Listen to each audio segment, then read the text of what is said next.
Good morning friends, welcome to our YouTube channel GST platform.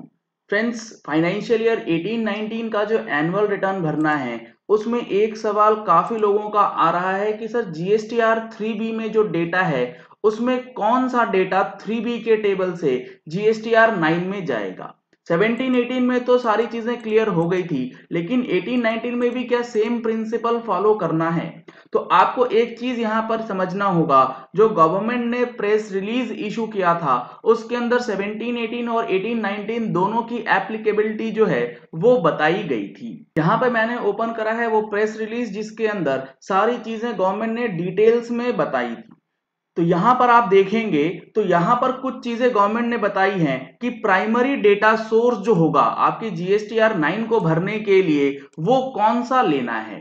Time and again taxpayers have been requesting as to what should be the primary source of data, यानी कि primary source क्या होगा GSTR 9 को भरने के लिए। क्या GSTR 1 को यूज करना है, क्या जीएसटीआर 3B को यूज करना है, या बुक्स ऑफ अकाउंट्स को करना है जीएसटीआर 9 फाइल करें उस टाइम पे। तो यहाँ पे गवर्नमेंट ने बोला है कि जीएसटीआर 1 जो है वो डिटेल्स ऑफ आउटवर्ड सप्लाईज की बात करता है, जबकि जीएसटीआर 3B जो है वो समरी ऑफ ऑल ट्रांजैक्शंस है और पेमेंट जो है वो जीएसटीआर 3B से करी जाती है।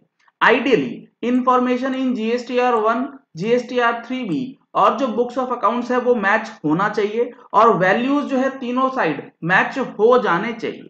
लेकिन अगर वो मैच नहीं होते हैं तब आपको क्या करना है, तब आपके पास ब्रॉडली दो सिनेरियोज बनते हैं। पहला कि टैक्स जो है वो आपका पे नहीं हुआ और दूसरा जो है वो टैक्स एक्सेस पे हो गया है। तो अगर आपका टैक्स पे नहीं हुआ है तो जीएसटीआर 3B में जो टैक्स शॉर्ट पेड है वो आप डीआरसी 03 से कर सकते हैं और उसका लाइबिलिटी जो है पे ऑफ कर पाएंगे। इसको लेकर के लोगों में कंफ्यूजन है कि जीएसटीआर 3B से कैसे हम लोग डेटा जीएसटीआर 1 में लिंक कर सकते हैं। तो लिंकेज के लिए हमने ऑनलाइन ट्रेनिंग सेशन जो है ऑर्गेनाइज किया है 2 अगस्त 2020 को, यानी कि कमिंग संडे को के लिए एक ऑनलाइन वेबिनार ऑर्गेनाइज किया गया है, जिसमें जो इंपॉर्टेंट इश्यूज हैं वो है जीएसटीआर 3B और जीएसटीआर 1 अगर आपकी गलती हो जाती है चाहे वो करंट ईयर की भी हो तो उसको आप कैसे रेक्टिफाई कर सकते हैं।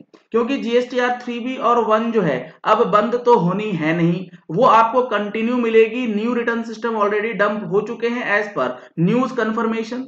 तो अब आपकी अगर गलतियां अभी भी हो रही है जीएसटीआर 3B में तो उसे आप रेक्टिफाई कैसे करें।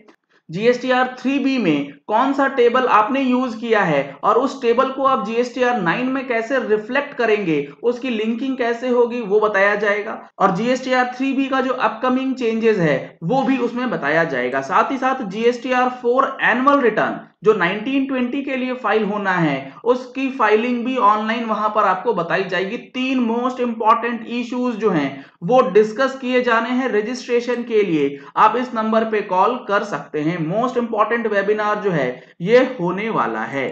तो ये मैंने आपको दिखाया जो हमारा प्रेस रिलीज था, जिसमें गवर्नमेंट ने बोला था कि अगर आपका कम पेमेंट है तो डीआरसी 03 से कर दें, लेकिन अगर आपका अमाउंट ज्यादा पे हो गया है तो इस केस में आप RFD 01A फाइल कर सकते हैं। ये जब आया था तब RFD 01A था, चूंकि मैनुअल रिफंड का प्रोसेस था, अब वो RFD 01 हो चुका है। फर्दर इन्होंने बोला है कि इनपुट टैक्स क्रेडिट जो है वो रिवर्स या अवेल नहीं किया जा सकता एनुअल रिटर्न में। एनुअल रिटर्न में रिवर्सल या अवेलमेंट का कोई ऑप्शन नहीं है, आप डीआरसी 03 को यूज कर सकते हैं। दूसरा सवाल जो आता है वो आता है टेबल 8D से रिलेटेड कि टेबल 8D क्या है। टेबल 8D में जो आपका 2A में डेटा आ रहा है और आपने जो 3B में क्लेम किया है उन दोनों का जो डिफरेंस है वो शो करता है। यहां पर सवाल आता है क्या टेबल 8D में जो फिगर्स आएगा वो पूरा का पूरा रिवर्स हो जाएगा? जी नहीं, वो रिवर्स नहीं होगा, क्योंकि वो क्रेडिट कभी भी आपके क्रेडिट लेजर में गया नहीं। जो अमाउंट कभी क्रेडिट लेजर में गया नहीं वो कभी रिवर्स नहीं हो सकता है, वो सिर्फ डिस्क्लोजर पर्पस के लिए दिया जाता है। उसके बाद एक जो प्रेस रिलीज आई थी जिसमें इन्होंने एक बात बोली थी It may be noted that irrespective of when the supply was declared in GSTR 1, आपने GSTR 1 में कभी भी सेल्स दिखाया हो उससे कोई मतलब नहीं है।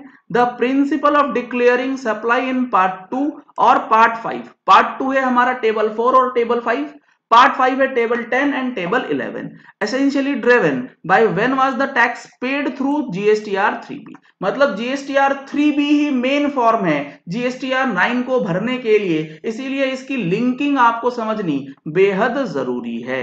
GSTR 3B आपने कब भरा, कब उसमें टैक्स जमा करा, उसके अकॉर्डिंगली ही डेटा जो है वो आपको डालना होगा इन टेबल 4, टेबल 5, टेबल 10, टेबल 11, और उसी से आपका table number 9, 10 and 11 correspondingly table 14 जो है वो ड्राफ्ट होता है।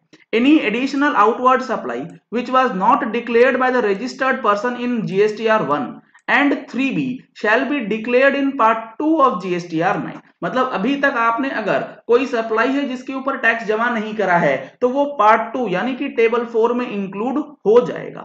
Such additional liability shall be computed in part 4 and shall be the difference between tax payable and paid through cash column of GSTR 9 and shall be paid through DRC 03। Liability related data जो है वो press release से निकल के आ जाएगा, लेकिन जो ITC का इंफॉर्मेशन है वो भी बेहद जरूरी है कि टेबल 6A में 3B का कौन सा डेटा किस तरीके से फ्लो करता है। जब अपने GSTR 3B फाइल करेंगे तो उसमें आईटीसी कई बार ग्रॉस करके दिखाया जाता है, कई बार नेट ऑफ करके दिखाया जाता है, तो उन दोनों का डिफरेंस जो होगा, उन दोनों की जो ट्रीटमेंट्स होंगी दोनों केसेस में अलग अलग होती हैं। अगर वहां पर ग्रॉस है तो आप टेबल नंबर 6A में ग्रॉस दिखाएंगे और उसके बाद टेबल नंबर 7 में जो आपको रिवर्सल दिखाना है वो सेपरेटली दिखाना होगा। रिवर्सल टेबल नंबर 7 में आप तभी दिखलाएंगे जब 18-19 का कोई रिवर्सल आपने 18-19 की 3B में करा होगा। अगर आपने 3B में रिवर्सल नहीं करा है तो आपको टेबल नंबर 7 का यूज नहीं करना है, नहीं तो आपका आईटीसी जो है वो कम हो जाएगा। तो इन सारी चीजों के बारे में भी वेबिनार में डिटेल्ड में डिस्कशन किया जाना है, तो मोस्ट इंपॉर्टेंट हो सकता है ये वेबिनार अगर आपको इन सारी चीजों को लेकर के कंफ्यूजन रहता है। और अगला जो पॉइंट आता है वो आता है सेक्शन 17 सब सेक्शन 5 का डिस्क्लोजर किस तरीके से किया जाए, क्योंकि सेक्शन 17 सब सेक्शन 5 का जो डिस्क्लोजर होता है GSTR 3B में वो दो तरीके से कर सकते हैं। या तो आप ग्रॉस में ऐड कर लीजिए और उसके बाद रिवर्स कीजिए, या फिर सेक्शन 17(5) जो 4 नंबर के कॉलम नंबर डी में दिया जाता है वहां पे दिखाएं। दोनों में अलग अलग ट्रीटमेंट GSTR 9 के अंदर आपको करना पड़ेगा। तो इस तरीके से आपको GSTR 9 जो है भरने से पहले GSTR 3B की लिंकेज समझना बेहद जरूरी है। चलिए इस वीडियो को यही एंड करते हैं। आशा करते हैं कि आपको ये चीजें क्लियर हो गई होंगी कि GSTR 9 में GSTR 3B का कौन सा टेबल जो है वो यूज करना है। अगर आपने हमारे चैनल पे फर्स्ट टाइम ट्यून इन किया है तो चैनल को सब्सक्राइब कर लीजिएगा। नीचे दिया गया है रेड कलर का सब्सक्राइब बटन, उसे प्रेस करके साथ में जो बेल आइकन है उसे भी जरूर प्रेस कीजिएगा। अगर आपको जीएसटी से रिलेटेड अपडेट्स पढ़ना है, आर्टिकल्स पढ़ना है, उसके लिए आप हमारी मंथली टैक्स मैगजीन सब्सक्राइब कर सकते हैं। क्वेरीज के लिए आप हमारी पेड मेंबरशिप की सर्विसेज भी अवेल कर सकते हैं। Thank you and have a nice day.